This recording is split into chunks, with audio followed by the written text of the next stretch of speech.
رسول الله صلی الله علیه و سلم فسبحنا طویلا ثم کبر فکبرنا. حضرت جابر میگوید وقتی که رسول اکرم در قبر گذاشت سعد ابن معاذ و به طرف میگه سعد نگاه کرد و تسبیح گفتن سر کرد، یعنی سبحان الله سبحان الله الحمدلله. میگه رسول اکرم چنان طویل کرد، یعنی چنان دراز گفت که ما هم از پی پیغمبر خدا تسبیح ها را میگفتیم. ثم کبر، بعد از این میگه تسبیح ها را باز گذاشت و با تکبیر گفتن میگه سر کرد. الله اکبر الله اکبر. میگه رسول اکرم جل جلاله با آواز بلند میگفت، ما هم از پسش میگه گفتیم. وقیل یا رسول الله لما سبحت ثم کبرت. حضرت جابر میگوید گفتیم پیغمبر خدا چرا اول تسبیح گفتی بعد باز تکبیر گفتی؟ دوره که در دست ما میبینه این یگانه دوره است که 100% کفالت قطعی کرم معده رو و یک چند پارازیت‌های دیگر رو در معده آدم میرزونه. اونایی که سالهای دراز از فرزنددار شدن نمیتوانند و هر گونه کسلی ها دارید، مردانی که فایزشون کم و اورین تستوسترونشون به حد است و اینچنین زنهایی که وسپالین دارن و اروزیا دارن میتوانند این دارو استفاده برید، چون که این دارو با خوندن آیات های قرآن و از داروهای گیاهی تیار شده است. بدیل پود میتوانید استفاده برید. اول که این کاری الله هست کودک داشتن یگان کس، اما این بهترین سبب است دوستان. با طرفی میگه سعد نگاه کرد و تسبیح گفتن سر کرد، یعنی سبحان الله سبحان الله الحمدلله. میگه رسول اکرم چنان طویل کرد، یعنی چنان دراز گفت که ما هم از پی پیغمبر خدا تسبیح ها را میگفتیم.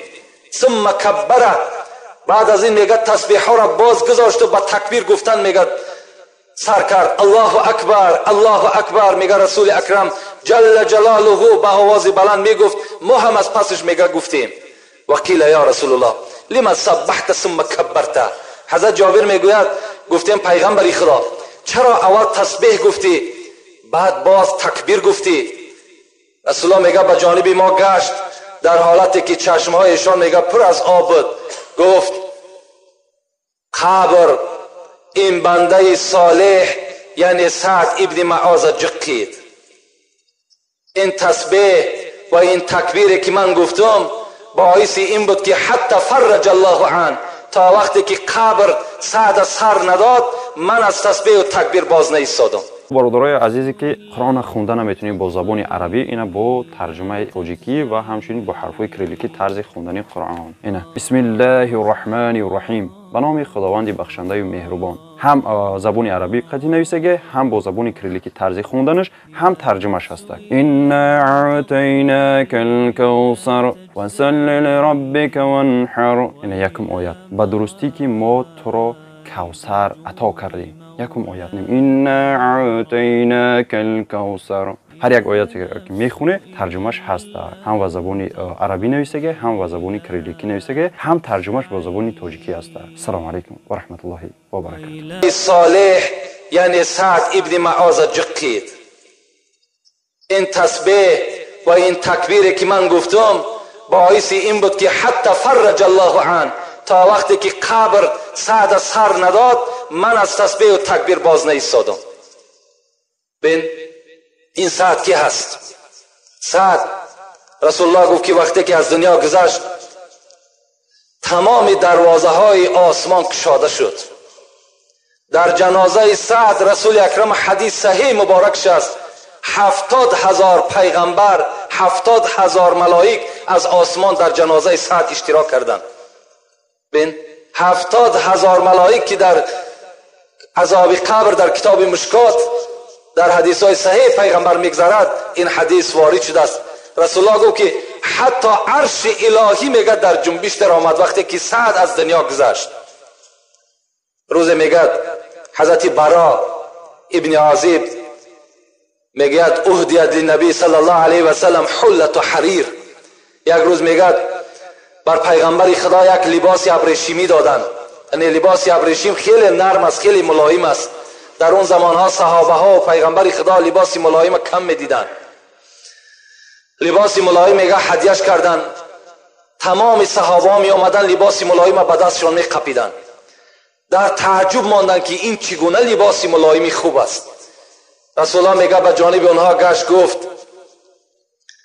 قسم بر آن ذاتی که جان همین پیغمبر شما در دست اوست، یک روی مالچه سعد ابن معاذ در جنت بهتر است از این ابریشمی که بر من هدیه کردن. یک روی مالچه سعد بهتر است از دنیا و آنچه که در دنیاست. همین سعد ابن معاذ با همین قدر فضیلت در جقیش قبر چیکار کرد؟ دچار شد. علی قاری در شرح همین حدیث چی میگد؟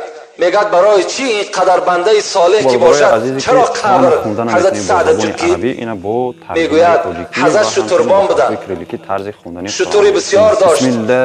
وقتی که میگد در میدرآمد همون پیش شترهاش میگد پیشاب که میکرد پیشاب شتر در بدن سعد میپرید، لیکن سعد همین اهمیت نمیداد. برای یک پیشاب شتر که در بدن سعد میپرید شاید که سعد را حس نمیکرد یا شاید که اهمیت نداد، از حساب همین چکار کرد؟ قبر حضرت سعد جقی. پیغمبر خدا گفت استنزهوا عن البول فإن عامة عذاب القبر منه. ای امتان من از چکیدن بول در لباسهاتان پرهیز کنید، زیرا که اکثر عذاب قبر از چکیدن بول در لباسهای شماست. ببین از این خاطر ما و شما این عادت ما و شما نیست. آدم مسلمان، آدم مؤمن وقتی که پیشاب میکند خودش را حتمی قاق میکند، و بعد او استنجا میکند تا که به این عذاب چکار نکند؟ دوچار نشود. این افعال مردم همون مشرک، همون آدمای بی توفیق بود که پیشاب میکردن، همون زمان باز در ازارشان جا میکردن رفتن میگرفتن، دیگر پیشابی اون میریزد نمیریزد بر او اهمیت نمیداد.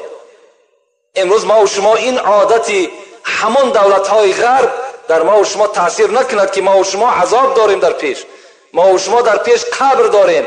از این عذاب کاش که ما و شما خلاص شید.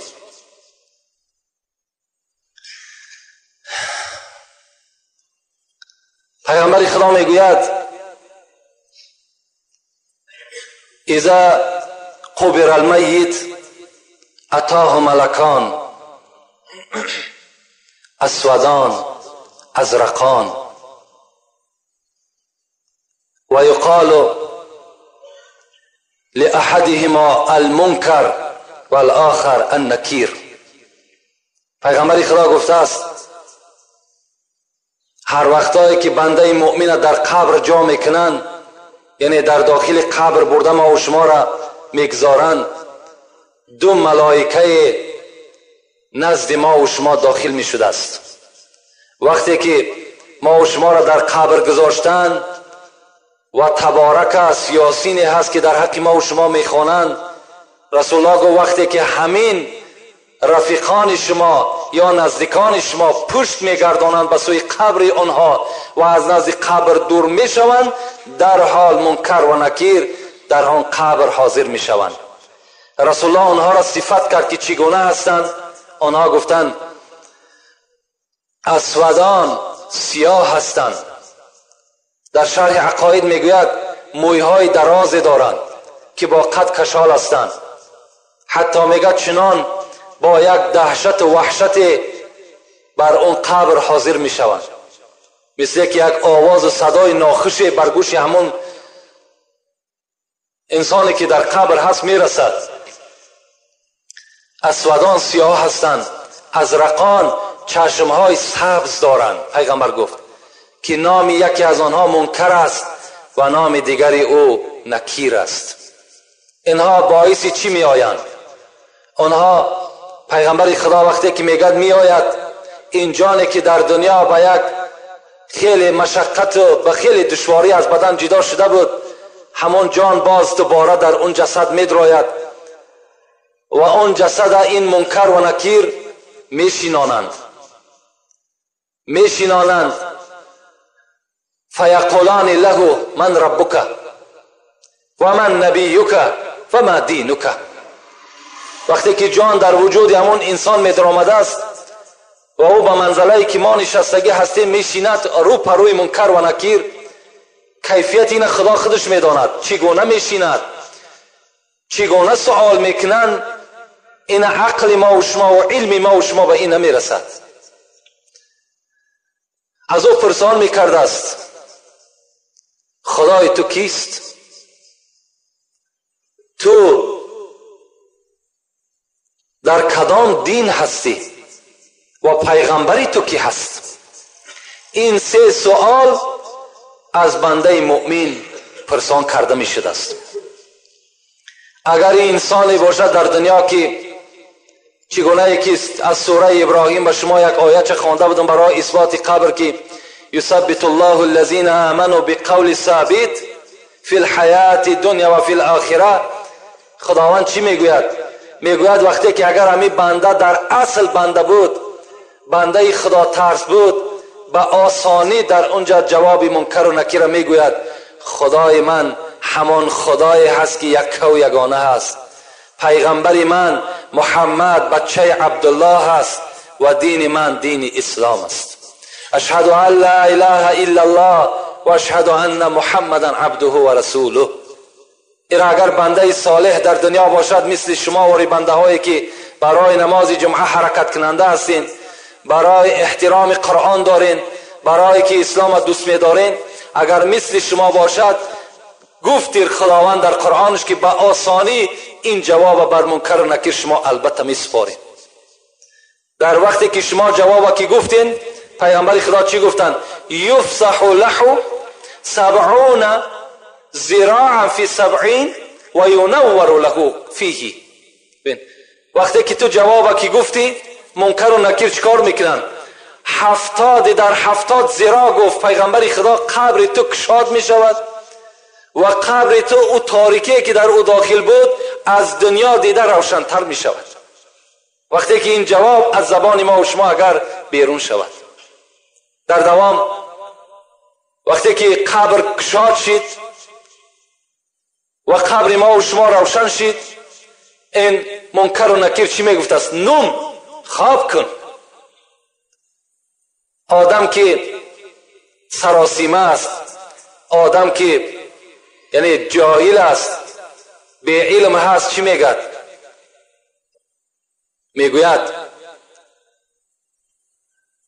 اجازت نیست که من به سوی خانم برم فاخبروهم، تا که همان اولاد من خبر بتم که خداوند برای من قبر مرا شاد کرد، قبر مرا روشن کرد. آیا اجازت نمیتین که بر خانه بر بگردم؟ اینا میگد به سوی منکر و نکیر میگفت است. منکر و نکیر چی میگفت است؟ نوم کنومت العروس، خواب کن مثل خواب عروس. خیلی که عروس خواب میکند باز امرش میکنن خواب کن. الذي لا يوقظه الا احب اهلی حتی یبعثه الله من مسجعه ذلك. پیغمبر گفت میگویند که خواب کن مثل خواب عروس. خواب عروس پیغمبر گفت چگونه است؟ خوابی هست که نزدیکترین آدم سحر او عروس بیدار میکند، یا مادرش یا اپای او یا یگان آدمی دوستی نزدیکترینی که دارد عروس که مثال برای جاگه او را رفته و بیدار کردن او نزدیک میشود. منکر و نکیر میگفته است رو خواب کن تا که ترا دوست داشته ترین تو خدای توست، روز قیامت تا بیدار کردن ترا تو خواب بکن. این بود است یک جواب منکر و نکیر نسبت بنده صالح.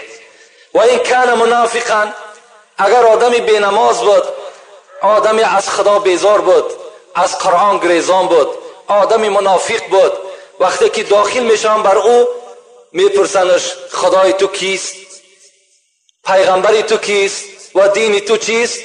این منافق چی میگفت است؟ لا ادری، ها میگد ها میگفت است لا ادری، نمیدانم. منکر و نکیر میگفت است ما میدانستیم که تو نمیدانی، ما میفهمیدیم که تو در جواب ما جواب گفته نمیتونی. در اینجا امر میکرده است بر زمین منکر و نکیر که التئیمی، یعنی بر این منافق ای قبر تنگ شو.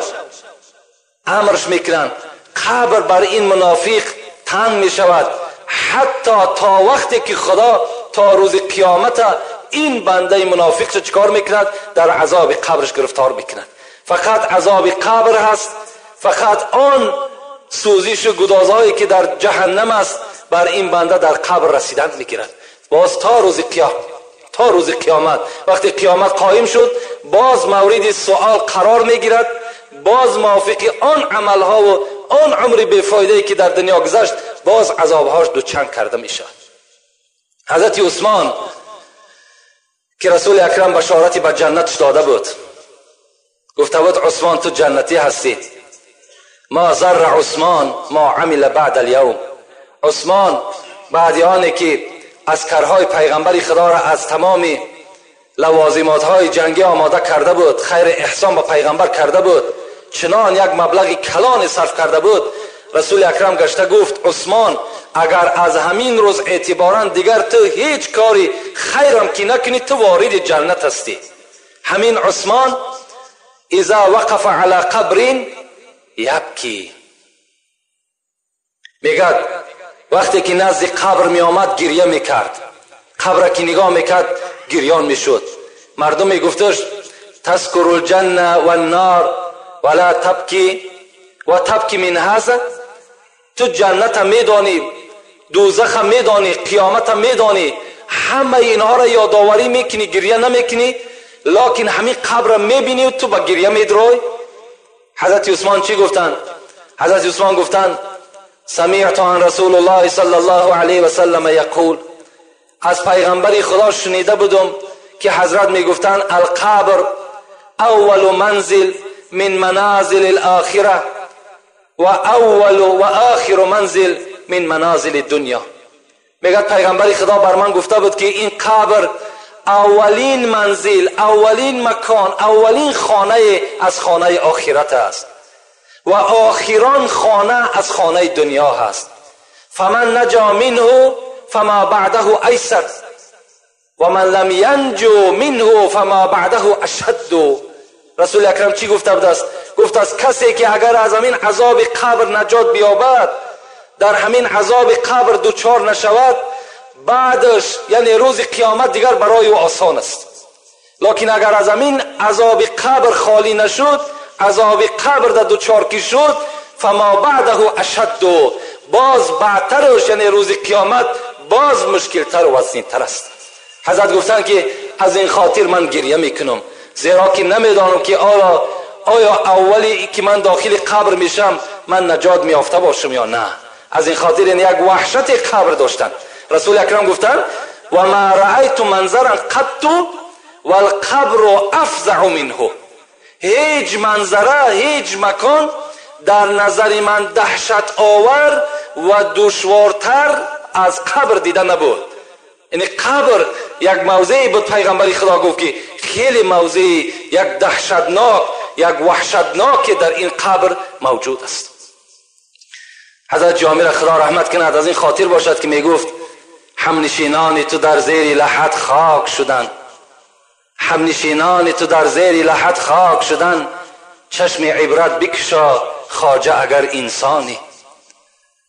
به سر قبر یکی رفتم و گفتم چونی. حضرت جامی میگه رفتم در سر قبر یک برادر پرسیدمش که احوال چی است. به سر قبر یکی رفتم و گفتم چونی. گفت احوال چی پرسی که بیایی دانی.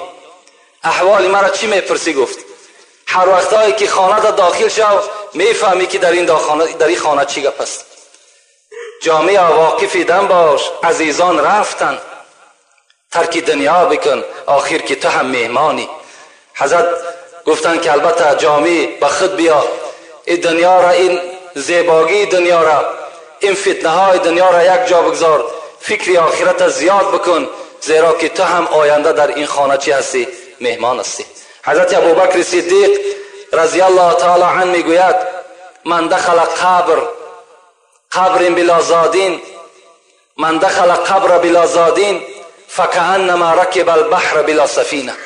کسی که در خانه قبر داخل می شود در صورتی که هیچ توشه ندارد، هیچ بندگی خدا در او جمع نشیده است، مثل که در یک داخل بحر در آمده است در حالتی که کشتی سواره ندارد. یعنی در یک بحر شما میدروین، در صورتی که چیزی سواره نداشته باشین شما البته در بحر عذاب میکشین و غرق میشین. وقتی شما خانه قبر میدروین حس کنید که این خانه قبر خانه رفیقتان نیست، این خانه قبر خانه پدرت نیست، خانه مادرت نیست و اونجا یگان جای استراحتگاه نیست. استراحتگاه می شود در صورتی که اگر شما در دنیا به قدر قرآن و به قدر بندگی خدا برسید. و الا این خانه برای ما و شما خیلی خانه وحشتناک و خیلی خانه دهشتناک مبدل می‌گردد. رود مؤمن از این دنیای پرشور، رود مؤمن از این دنیای پرشور، به طاعتها به خلوتخانه گور. به او قرآن به هم آنجا در آید، به طاق جانبی سر می براید. در آید طاعت و صوم و صلاتش، همه خیر و سخا حج و زکاتش. بین وقتی که اگر بنده مؤمن میگه داخل قبر می شود، تمام آن خیر و سخاوتی که داشت، تمام آن نماز عبادت هایی که داشت، همه اونها چیکار میکنن؟ با همراهی او در داخل قبر میدرایند. حتی از بالای سر او ایستاده برای یاردم همون بنده حاضر میشوند. شود همراه او از جانب راست، دلاسا میکند او را به هر خواست.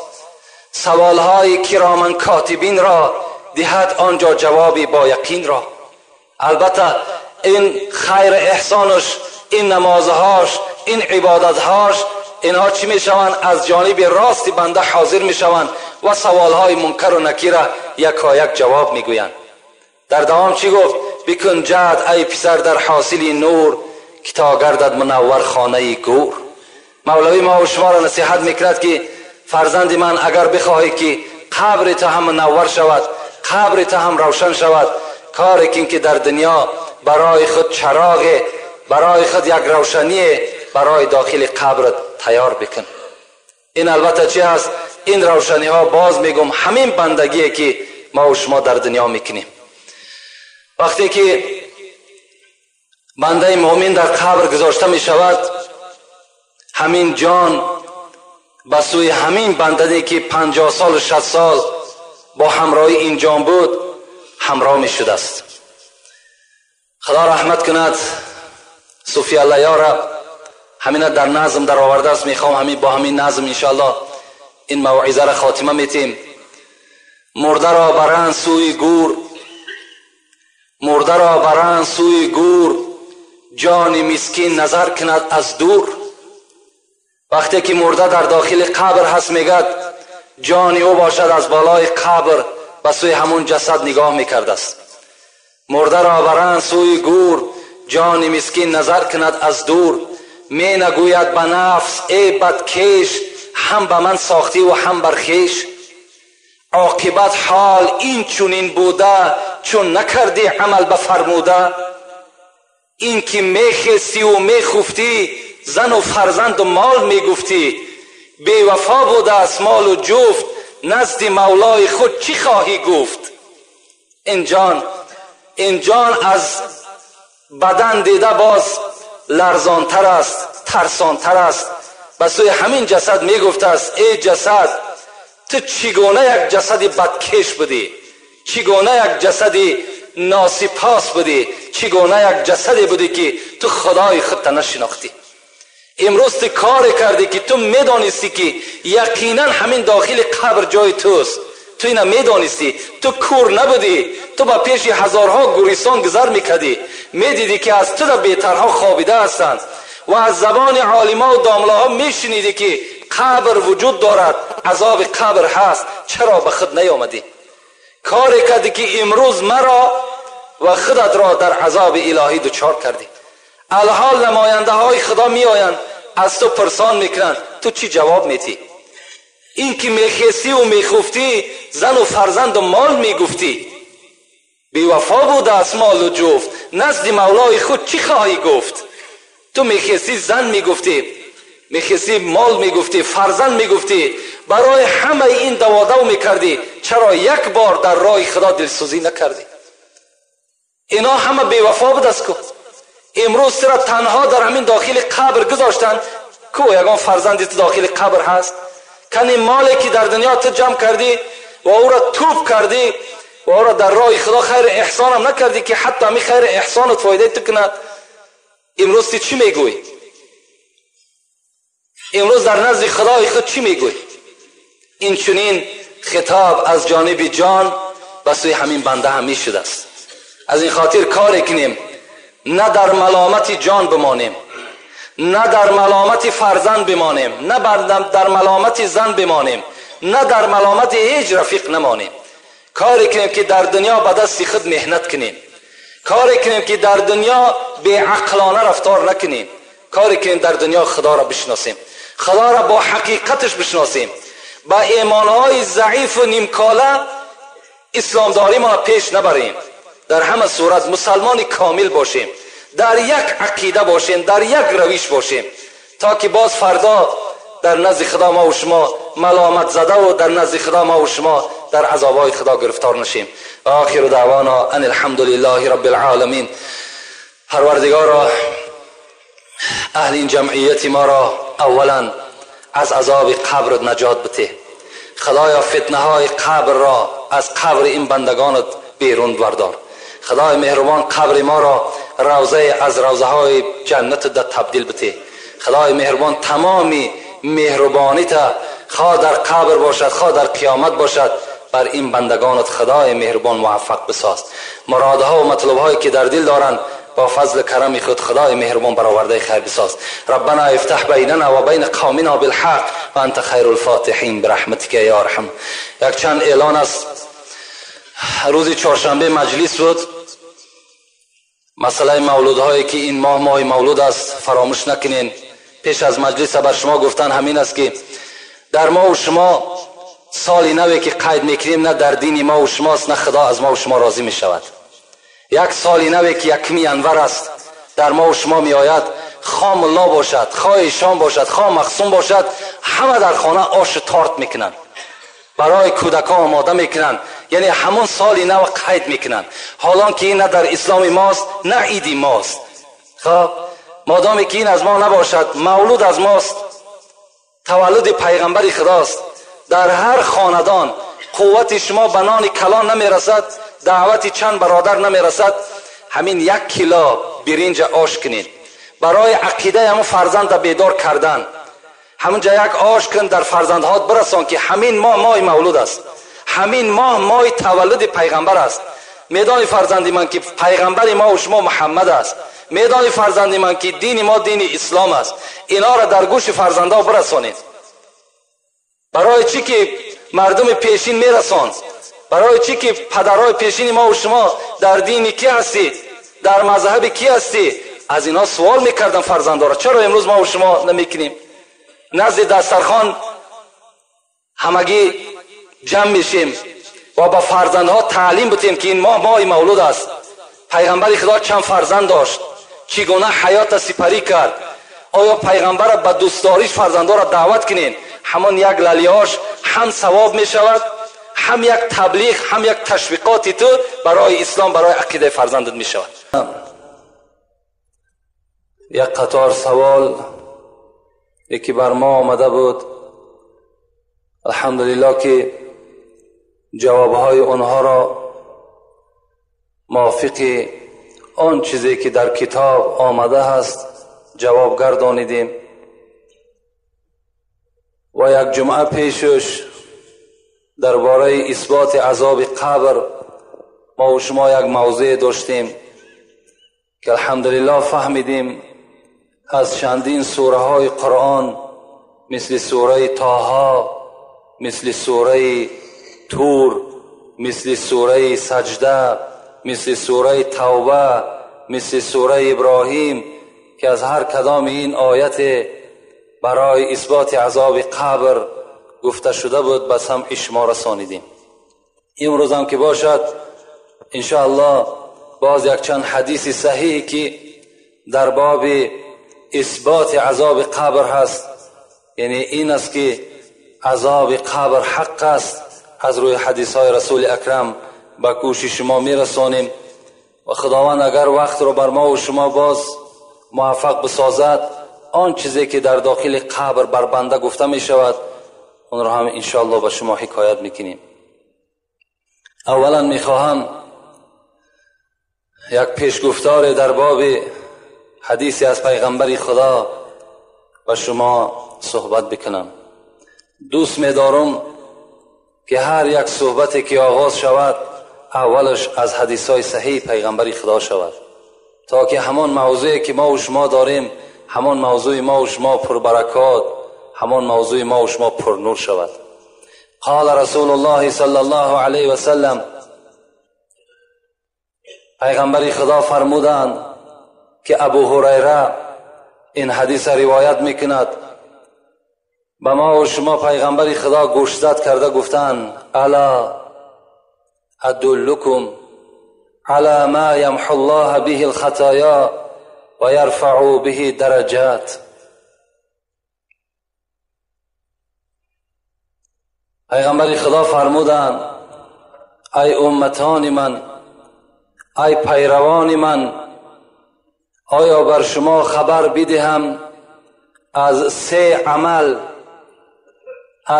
عملی که اگر شما بر این سه عمل چنگ بزنید مکافات او چی هست؟ در دوام رسول الله گفتند اول سه عمل بر ما و شما آشنا میکند: اسباغ الوضوء علی المکاره و کثرت الخطا الى المسجد و انتظار الصلاة بعد الصلاة، فذلكم الرباط فذلكم الرباط فذلكم الرباط. پیغمبر خدا گفتند این سه عملی که سه بار در آخر رسول اکرم رباط گفتند، فذلكم الرباط فذلكم الرباط فذلكم الرباط. اگر کدامی از امت من همین سه عمل با دل و جان قبول بسازد و در حیات خودش تطبیق بکند، یعنی عملی بسازد، همان شخص همچنان است که در راه خدا جهاد کرده باشد. بین در دست یراق نه، در میدان جنگ نه، بلکه بیرون از میدان جنگ این سه عمل اگر شما انجام بدهین، مثل که جهاد در راه خدا کردین، مثل همون ثواب میگیرین. این جهاد، وقتی ما جهاد میگیم شما فراموش نکنین جهاد اندازه دارد ثواب که دیگر این حد کنار ندارد.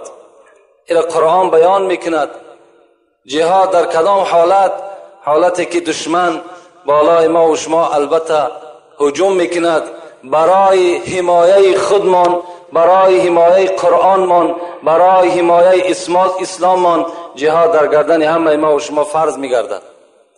و این هر کسی که میگوید پیغمبر از دنیا میگذرد، مجاهد میگذرد، جهاد در راه خدا کردگی میگذرد، برای او انسان در جنت مکان معین نیست، هر جا که میخواهد سیر کردن بگیرد. جنت در اجازت اوست. این سه عمل مثل همون است که اگر شما با این سه عمل چنگ بزنید مثل مجاهد در راه خدا هستید. گوش می اندازیم پیغمبر خدا کدام عملها را گفتند. اسباغ الوضوء علی المکاره، یکم گفتند پیوسته با طهارت باشید. نه آنقدر کار مشکل است، پیوسته با طهارت باشین. خواه وقتی نماز است، خواه بیرونی نماز است، این شرط کرده نشده است، بلکه شما باید که صاحب طهارت باشین. یکم عملی که همچون جهاد در راه خداست همین بود است. پیغمبر خدا میگوید در حدیث‌های مبارک الملائکه یستغفرون علی الانسان ما دام علی الوضوء. ملائکه های خدا بر مردمی که پیوسته به طهارت هستند در نزد خدا طلب مغفرت میکردند.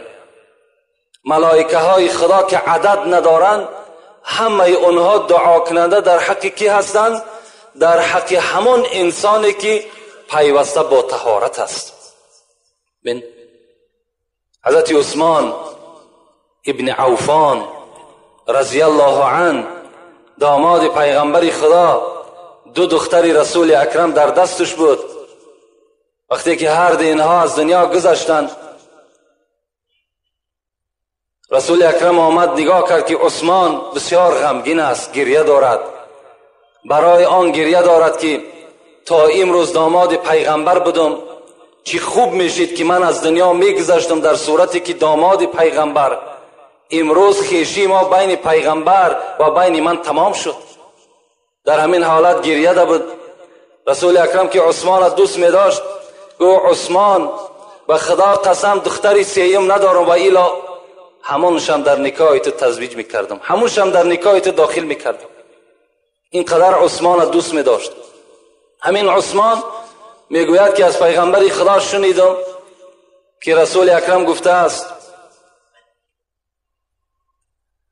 من توضع فاحسن الوضوء، کدام شخصی که طهارت میکند در بهترین صورت طهارت میکند، یعنی طهارت سراسیمه‌وار نه، طهارتی که بعض موضع قاق است بعض موضع تر است، همچنان موضع نه، همچنان طهارت نه، بلکه طهارتی میکند که هر یک اعضا را 3 بار میشوید، بسم الله الرحمن الرحیم در هر یک شستن اعضا میگوید. اگر همچنان انجام بدهد خرجت خطایاه من تحت جسده حتی تخرج من تحت اظفاره. پیغمبر خدا چی گفته بود است؟ وقتی که اگر بنده ای که با بهترین صورت طهارت میکند تمام خطاهایی که او در جسدش همو انسان دارد بریختن آب طهارت همه همان خطاهاش هم از وجودش میریخت است.